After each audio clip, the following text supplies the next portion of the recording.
SMK Bina Jaya Palembang menggelar sosialisasi pendidikan sistem ganda (PSG) bersama dengan wali murid peserta didik kelas 11 tahun ajaran 2015-2016 di ruang praktek SMK Bina Jaya.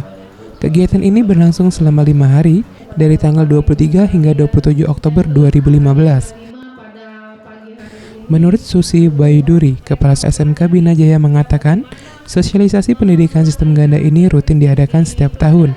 Dan dalam penerapannya sendiri, berdasarkan kurikulum yang wajib ditempuh seluruh siswa selama 6 bulan proses pembelajaran di SMK.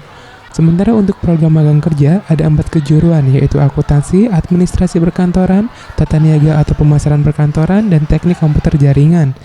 Kedepannya anak-anak kami juga melaksanakan magangnya atau PSG-nya lancar-lancar dan baik-baik, tidak ada masalah satu apapun. Peningkatan kompetensinya memang sesuai dengan harapan dunia usaha, dunia industri yang mereka harapkan. Sementara itu, Andi, wali murid, mengatakan dengan adanya kegiatan pendidikan sistem ganda, para siswa dan siswi lebih siap menghadapi dunia kerja. Lebih penting, Mbak. Dan harapannya itu tadi jangan pada saat tamat sekolah tidak terkejut dan wawasan lebih luas, menjati diri pun dapat. Dedi Amanta, Gusti Putu Sumartiasa, Sriwijaya TV.